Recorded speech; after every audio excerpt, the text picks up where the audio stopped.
lá, galera. Agora, ó, dando continuidade, tá? Separei em duas partes, porque essa parte de velocidade é muito importante, a gente precisa aprender ela com bastante calma. Então, olha, veja bem. Agora nós vamos falar sobre velocidade. É o conteúdo da semana 2 do PET do primeiro ano. Tá? Quando nós falamos de velocidade, gente, nós precisamos entender que a velocidade é a variação da posição em relação ao tempo, tá bom? Apesar que não tem no seu material, né, no nosso material que está aqui embaixo, ó, o conceito de velocidade em uma fórmula, né? Não tem a fórmula da velocidade, o conceito tem. Eu já vou escrever aqui, ó. Velocidade é igual a ΔS sobre ΔT. Tá bom? E aí, vou circular aqui, ó. Pra gente já acostumar com essa fórmula. Tá bom? A velocidade é a variação da posição em relação ao tempo. Então, o que eu vou fazer? Eu vou explicar aqui no canto sobre a velocidade, esquece um pouco o nosso material, depois a gente volta e analisa esse material e fala essas relações que estão falando. Então, quando você fala que o carro está a 100 km por hora, significa que ele anda 100 km em 1 hora. Então, o deslocamento dele foi 100 km em 1 hora, tá bom? Então, quando nós falamos de velocidade, nós estamos falando de uma grandeza. E conforme nós já falamos, se a velocidade é uma grandeza, ela tem uma unidade de medida. A unidade de medida da velocidade pode ser quilômetros por hora ou metros por segundo. Entretanto, no sistema internacional, que a gente chama de SI, Sistema Internacional lá de Unidades, nós medimos a velocidade em metros por segundo. Então, é muito comum nos exercícios de física te cobrar a resposta em metros por segundo. Então, tem que ficar esperto, tá bom? Mas pode acontecer da questão, que a questão venha cair, né, na prova em quilômetros por hora. E como que você faz essa conversão? Acompanha comigo. Você pode ter a unidade em metros por segundo ou em quilômetros por hora. Essa conversão é feita da seguinte forma. De metros por segundo para quilômetros por hora, você multiplica por 3,6. De quilômetros por hora para metros por segundo, você divide por 3,6. Tá bom? E aí vocês vão ver que tem algumas velocidades que já são manjadas, cara. Já caem ali direto. Veja bem. Por exemplo, se você tem 10 metros por segundo, é equivalente a 36 quilômetros por hora.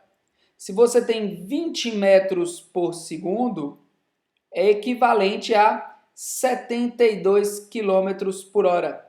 E se você tem 30 metros por segundo, é equivalente a 108 quilômetros por hora. Essas três aí caem bastante. Ou seja, se você viu na questão 72 km por hora, já pode pensar assim na sua cabeça, ó, plim. Por quê? Vai ser, se você tem 72 km por hora dividido por 3,6, 20 metros por segundo. Fiquem espertos que muitas questões colocam até pegadinhas nesses formatos. Eu não gosto muito de pegadinha, não. Eu, como professor, não gosto de pegadinha, não coloco muito em prova, não gosto de colocar isso em prova. Mas é comum cair. Então fique esperto, porque a unidade de medida aqui, ó, interfere no processo, tá bom? Então agora que nós vimos o que é velocidade e essas transformações entre metros por segundo e quilômetros por hora, eu vou fazer um exemplo antes de entrar nos exercícios. Olha aqui um exemplinho, um exemplo. Imaginem que um corpo saiu da posição inicial e foi até a posição final, conforme o desenho abaixo. Olha aqui. Imaginem que aqui é um campo de futebol. E nesse campo de futebol eu tenho o 0 aqui no meio e eu tenho aqui 50 metros. Aqui é o gol. Aqui é o outro gol. Menos 50 metros. Tá bom? Eu falo com vocês que um corpo saiu da posição 0 e foi até a posição 50 em 5 segundos. Uma pessoa saiu correndo, tá bom? Qual a velocidade desse corpo? A velocidade desse corpo, de acordo com nossa fórmula, vai ser ΔS, que é posição final menos a inicial, 50 menos 0, dividido por 5. Então, a velocidade vai ser igual a 50 dividido por 5, que é igual a 10. Então, a velocidade vai ser igual a 10 metros por segundo. O que que isso implica, gente? O que que implica uma velocidade de 10 metros por segundo? Significa que a cada segundo esse corpo percorre 10 metros. Então, olha só, depois de um segundo está no 10, mais um no 20, mais um no 30, mais um no 40 e mais um no 50. Depois de 5 segundos, ele percorreu 50 metros, tá bom? Outro ponto importante que nós precisamos observar é que, observem que essa velocidade foi positiva. O que isso implica? Uma velocidade positiva, gente, ela implica que o corpo foi na sequência, né, foi de acordo com o nosso referencial positivo. Normalmente nós colocamos que o positivo é para a direita, ou seja, positivo para a direita. Isso implica que se o corpo estiver andando para a esquerda, seria velocidade negativa, tá bom? Então, quando você fala mais 10 metros por segundo, o corpo está indo para a direita. E quando você fala menos 10 metros por segundo, o corpo está voltando, está indo para a esquerda, certo? Tem até umas classificações de movimentos que nós vamos falar futuramente, novamente. Mas para que você já saiba, é muito comum. Então, a gente fala que a velocidade positiva, que é uma velocidade de ida para a direita, a gente chama de um movimento progressivo.